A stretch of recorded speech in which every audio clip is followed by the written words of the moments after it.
तुम्हा सर्वांचं माझ्या यूट्यूब चॅनलमध्ये पुन्हा एकदा स्वागत आहे. तर आजच्या व्हिडिओमध्ये आपण इयत्ता 8वीचा जो सामान्य विज्ञान हा विषय आहे, तर त्याच्यामध्ये प्रकरण क्रमांक 6 आहे द्रव्याचे संघटन. तर त्याचा जो स्वाध्याय आहे, प्रश्नोत्तर आहेत, तर ती सगळी प्रश्नोत्तर आपण आजच्या व्हिडिओमध्ये बघणार आहोत. त्यातला प्रश्न क्रमांक 1 आहे, योग्य पर्याय निवडून खालील विधाने पुन्हा लिहा. योग्य पर्याय निवडायचा आणि जे विधान आहे ते लिहायचं. स्थायूच्या कणांमध्ये आंतररेणवीय बल हे काय असतं, सर्वात जास्त असतं, जास्तीत जास्त. हा पर्याय बरोबर आहे. त्याचं वाक्य लिहून त्याला खाली अंडरलाईन करा. त्याच्यानंतर स्थायूंवर बाह्य दाब दिल्यावर त्याचे आकारमान कायम राहते, ह्या गुणधर्माला काय म्हणतात, असिंपीडक दाब. तर हे त्याच्या खाली काय करायचं, त्याला अंडरलाईन करायचं. हे त्याचं अचूक उत्तर आहे. त्यानंतर द्रव्याचे वर्गीकरण मिश्रण, संयुग व मूलद्रव्य ह्या प्रकारात करताना कशाचा निकष लावला जातो, द्रव्याचं रासायनिक संघटन कसं आहे, तर त्या रासायनिक संघटनावरनं ते ठरवलं जातं. आता पुढे आहे, 2 किंवा अधिक घटक पदार्थ असणाऱ्या द्रव्याला काय म्हणतात, तर त्याला काय म्हणतात, मिश्रण. त्याच्यानंतर पुढे दूध हे द्रव्याच्या डॉट डॉट प्रकारचे उदाहरण आहे. तर दूध हे द्रव्याच्या विषमंगी मिश्रण या प्रकारचं ते उदाहरण आहे. त्याच्यानंतर पुढे आहे पाणी, पारा आणि ब्रोमीन यांच्यामध्ये साधर्म्य आहे, कारण तिन्ही काय आहेत, तर द्रव पदार्थ आहेत. द्रव पदार्थ हे त्याचं अचूक उत्तर येणार. त्याच्यानंतर कार्बनची संयुजा 4 आहे आणि ऑक्सिजनची संयुजा 2 आहे. तर यावरनं काय समजतं, कार्बन डायऑक्साईड संयुगात कार्बन अणू व ऑक्सिजन अणू यांच्यात कुठला पर्याय ते सांगायचा आहे. तर त्याच्यानुसार काय येतं, यावरून काय समजतं आपल्याला, कार्बन डायऑक्साईड या संयुगात कार्बन अणू व एक ऑक्सिजन अणू यांच्यात एकूण किती रासायनिक बंध असतात, 2. कारण कार्बनची संयुजा 4 आहे, ऑक्सिजनची संयुजा 2 आहे. तर रासायनिक बंध किती असतात, त्याचे 2 रासायनिक बंध असतात. ओके. त्याच्यानंतर पुढे आहे, गटात न बसणारे पद ओळखून काय करायचं, स्पष्टीकरण द्यायचं.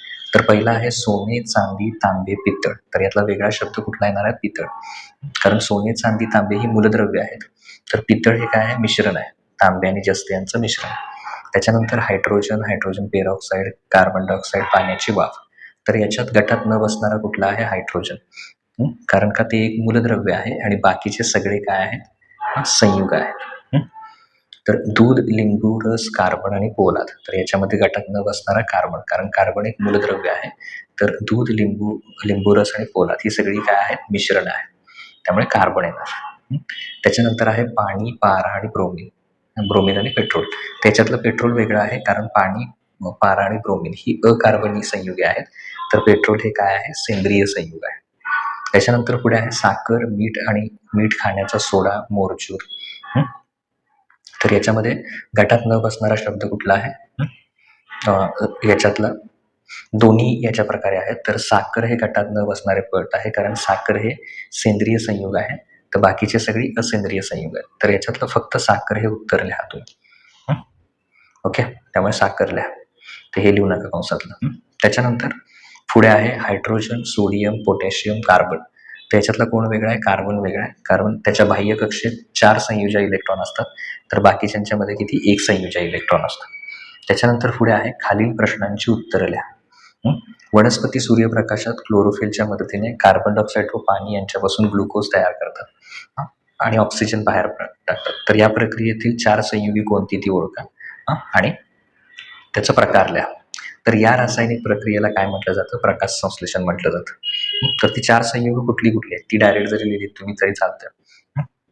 तर कार्बन डायऑक्साईड असेंद्रिय संयुग, पाणी असेंद्रिय संयुग, ग्लुकोज सेंद्रिय संयुग आणि क्लोरोफिल हे कसलं संयुग आहे, सेंद्रिय संयुग. त्याच्यानंतर पुढे आहे पितळ ह्या संमिश्राच्या एका नमुन्यात पुढील घटक आढळले. तांबे 70%, जस्त 30%. यामध्ये द्राव्य व द्रावण कोणते, तर द्रावक कोण येणार याच्यात, तांबे येणार, कारण ते सगळ्यात जास्त आहे. द्राव्य कोण येणार, जस्त, ते 30%. आणि द्रावण तयार काय झाले दोन्हींच्या याच्यातनं, पितळ, कारण हे तांबे व जस्त यांचे घनरूप एक जिनसी मिश्रण आहे. तर एवढं लिहिलं तरी पुरेसं आहे तुम्ही. त्याच्यानंतर विरघळलेल्या क्षारांमुळे समुद्राच्या पाण्याला खारट चव येते. काही जलसाठ्यांची नोंदवलेली क्षारता पुढील प्रमाण ही दिलेली. तर या माहितीवरून मिश्रणाची 2 वैशिष्ट्ये लिहा. मिश्रणातील घटकांचे प्रमाण निश्चित नसते. मिश्रणामध्ये घटकांचं जे प्रमाण आहे, जसं की इथं पाणी आणि क्षार प्रमाण कोणत्याही प्रमाणात असू शकते, ते रासायनिक संयुगांसारखे ठराविक किंवा निश्चित नसते. म्हणूनच वेगवेगळ्या समुद्रांमध्ये आणि सरोवरामध्ये क्षारतेचं प्रमाण हे भिन्न आढळतं. दुसरं लिहायचं, घटक पदार्थ आपले मूळ गुणधर्म दाखवतात. समुद्राच्या पाण्यात क्षार पदार्थ विरघळले असते तरी क्षारांची जी मूळ खारट चव आहे ती तशीच राहते. आणि हा मिश्रणाचंच वैशिष्ट्य आहे. मिश्रण तयार होताना त्यातील घटक आपले रासायनिक भौतिक गुणधर्म गमावत नाहीत. तर ही 2 वैशिष्ट्य त्याची काय करायचे, लिहायचे. त्याच्यानंतर प्रत्येकी 2 उदाहरणं द्यायची. तर द्रवरूप मूलद्रव्य, तर द्रवरूप मूलद्रव्यामध्ये पारा आणि ब्रोमीन. त्याच्यानंतर वायुरूप मूलद्रव्य हायड्रोजन आणि ऑक्सिजन. त्याच्यानंतर स्थायूरूप मूलद्रव्य लोखंड आणि सोडियम. समांगी मिश्रण मिठाचं पाणी आणि पितळ. त्याच्यानंतर कलील दूध आणि रक्त. त्याच्यानंतर पुढे आहे सेंद्रिय संयुग साखर आणि ग्लुकोज. ओके. तर त्याच्यानंतर पुढे आहे जटिल संयुग, त्याची उदाहरणं द्यायची आहेत क्लोरोफिल आणि हिमोग्लोबिन. त्याच्यानंतर असेंद्रिय संयुग, असेंद्रिय संयुगामध्ये मीठ पाणी. ओके, मीठ आणि पाणी. त्याच्यानंतर धातू सदृश्यमध्ये सिलिकॉन आणि आर्सेनिक. त्याच्यानंतर पुढे आहे संयुजा 1 असलेलं मूलद्रव्य हायड्रोजन आणि सोडियम. ओके. संयुजा 2 असलेली मूलद्रव्य मॅग्नेशियम आणि ऑक्सिजन. ओके. आता पुढे आहे प्रश्न क्रमांक 5. रेणुसूत्रांवरून घटक मूलद्रव्य आहेत त्यांची नावे, संज्ञा आणि संयुजा द्यायची. तर कुठलं आहे पहिल्यांदा KCl, तर पोटॅशियम संयुजा 1. दुसरा आहे क्लोरीन, त्याची संयुजा 1. ते लिहिल्यानंतर आता पुढे इथे HBr, याच्यामध्ये हायड्रोजन, त्याची संयुजा 1, ब्रोमीन 1. MgBr2 मॅग्नेशियम आणि ब्रोमीन संयुजा 2 आणि इथे ब्रोमीनची संयुजा 1. तर अशाच प्रकारे आपण हे जे सगळे आहेत जे मूलद्रव्य आहेत 12 पर्यंत, तर प्रत्येकाची इथं संयुजा आणि त्याचे दोन्हीची संयुजा आणि घटक सेपरेट नावं लिहून दिलेली आहेत. तर ही काय करा, व्यवस्थित तुम्ही पहिल्यापासून 1 पासून इथे त्याच्यानंतर पुढे इथे 12 पर्यंत आहे, तर व्यवस्थित ते लिहून घ्या. त्याच्यानंतर पुढे आहे काही द्रव्यांचे रासायनिक संघटन दिले पुढील तक्त्यात दिले आहे. तर त्यांचा मुख्य प्रकार जो आहे तो लिहायचा. जसं की समुद्राचं पाणी, त्याचं रासायनिक संघटन दिलंय, त्याचं काय येणार, मिश्रण येणार. ऊर्ध्वपातीत पाणी संयुग, फुग्यात भरलेली हवा मूलद्रव्य, LPG सिलेंडर वायू मिश्रण, खाण्याचा सोडा संयुग येणार, शुद्ध सोने मूलद्रव्य, ऑक्सिजनच्या नळकांडातील वायू मूलद्रव्य, कांस्य मिश्रण, हिरा मूलद्रव्य, मोरचूर संयुग, चुनखडी संयुग. ओके. आणि विरल हायड्रोलिक आम्ल हे काय मिश्रण आहे. आता त्याच्यानंतर शास्त्रीय कारण लिहायचे. हायड्रोजन ज्वलनशील आहे, ऑक्सिजन ज्वलनास मदत करतो, परंतु पाणी आग विझवण्यास मदत करत नाही. तर याच्यामध्ये पहिलं कारण काय लिहायचं, हायड्रोजन आणि ऑक्सिजन ही स्वतंत्र मूलद्रव्य आहेत, त्यांची रासायनिक वैशिष्ट्य काय आहेत, भिन्न आहेत. जेव्हा हायड्रोजन आणि ऑक्सिजन यांची रासायनिक अभिक्रिया होऊन पाणी हे संयुग तयार होतं, तेव्हा त्याचे गुणधर्म घटक मूलद्रव्यापेक्षा काय असतात, पूर्णपणे वेगळे असतात. रासायनिक संयुगांची निर्मिती होताना घटक पदार्थ आपले मूळ गुणधर्म काय होतात, गमावतात. त्यामुळे ज्वलनशील हायड्रोजन ज्वलनास मदत करणारा ऑक्सिजन एकत्र येऊनही त्यांच्यापासून बनलेले पाणी आग विझवण्याचा संपूर्ण नवीन गुणधर्म दर्शवते. कलिलाचे घटक पदार्थ गाळण क्रियेने वेगळे करता येत नाही. त्याचं कारण काय, कलील हे एक विषमांगी मिश्रण असले तरी त्यामधील द्रव्याच्या कणांचा आकार सामान्य गाळण कागदाच्या छिद्रांपेक्षा खूप लहान असतो. कलिलातील कणांचा व्यास हा साधारण 10⁻⁻ ऋणमध्ये असतो, मीटरमध्ये. गाळण प्रक्रियेत हे सूक्ष्म कण द्रवासोबत गाळण कागदातून सहज पार होतात, त्यामुळे सामान्य गाळण क्रियेनं कलिलाचे घटक वेगळे करता येत नाही. त्यासाठी आपल्याला अपकेंद्री किंवा सेंट्रिफ्युगेशन पद्धत वापरावी लागते. आता लिंबू सरबताला गोड, आंबट, खारट अशा सर्व चवी असतात, ते पेल्यामध्ये ओतता येते. लिंबू सरबत हे एक प्रकारचं काय मिश्रण आहे. मिश्रण तयार होताना त्यातील घटक पदार्थ मूळ रासायनिक व भौतिक गुणधर्म आहे तसेच राखतात. त्यामुळे त्यांच्यात टाकलेले साखरेचे गोड, लिंबाची आंबट आणि मिठाची खारट चव स्वतंत्रपणे जाणवते. सरबतामध्ये मुख्य द्रावक पाणी असून ते द्रव अवस्थेत असते. द्रव पदार्थांना स्वतःचा निश्चित आकार नसतो, त्यांच्यात प्रवाहितता असते. त्यामुळे सरबत पेल्यामध्ये सहज ओतता येते आणि ते पेल्याचा आकार धारण करते. त्याच्यानंतर स्थायूरूप द्रवाला निश्चित आकार आणि आकारमान हे गुणधर्म असतात.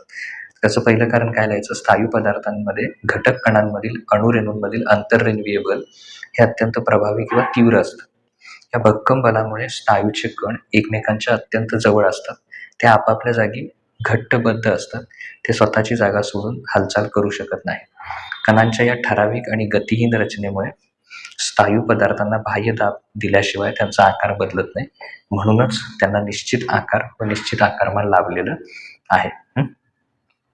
त्याच्यानंतर पुढे आहे मूलद्रव्यांच्या जोड्यापासून मिळणाऱ्या संयुगांची रेणूसूत्रे, ती लिहायची. तर इथे आहे तर याच्यामध्ये सी आणि सीची संयुजा 4 दिली आणि सीएलची 1 दिली आहे. तर हे असं आधी लिहायचं CCl याची 4 याची 1 आणि तिरकस गुणाकार करायचा, जो इथं दिला आहे असा तिरकस गुणाकार दुसऱ्या पायरीमध्ये लिहायचा. तिरकस गुणाकार केल्यावर C गुणिले 1 किती येणार, Cच येणार आणि CL गुणिले 4 CL4 म्हणजे CCl4. पहिली स्टेप ही लिहा, दुसरी ही लिहा, तिरकस गुणाकार करा याच्यामध्ये असं लिहा, चिन्ह दाखवा ते आणि संयुगाचं रेणूसूत्र लिहा. हे डायरेक्ट इथं सुद्धा असंच करायचं आहे. N आणि H यांच्या संयुजा एकाखाली एक लिहायच्या आहेत. परत असं तिरकस गुणाकाराचं चिन्ह द्यायचं आणि NH3 N गुणिले 1 Nच येणार, H गुणिले 3 H3 येणार. त्याच्यानंतर C आणि O हे दिले, तर याच्या सुद्धा पहिली पायरी असं लिहून घ्या. दुसऱ्या पायरीमध्ये तिरकस गुणाकार C गुणिले 2 C2O4. ओके, हे सूत्र मिळणार आपल्याला. अंतिम रेणूसूत्र काढणं काय करायचं, संक्षिप्त रूप घ्यायचं C2O4. तर बघा C2O4 म्हणजे बे के बे आणि बे दोन्ही 4 म्हणजे काय येणार, CO2 येणार. ओके, तसंच इथं आहे याची, हे पण घ्या, तिरकस गुणाकार करा.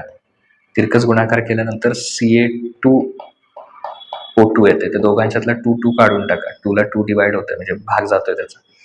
भाग दिल्यास काय होतं, CaO. अशा प्रकारे आपण काय केलं, प्रत्येकाचे जे संयुगांचे हे आहेत रेणूसूत्र ते तिरकस गुणाकार पद्धतीनं तयार केलं. तिथे हा स्वाध्याय संपतोय. पुढील व्हिडिओमध्ये आपण जे पुढचं प्रकरण आहे त्याचा स्वाध्याय बघूया.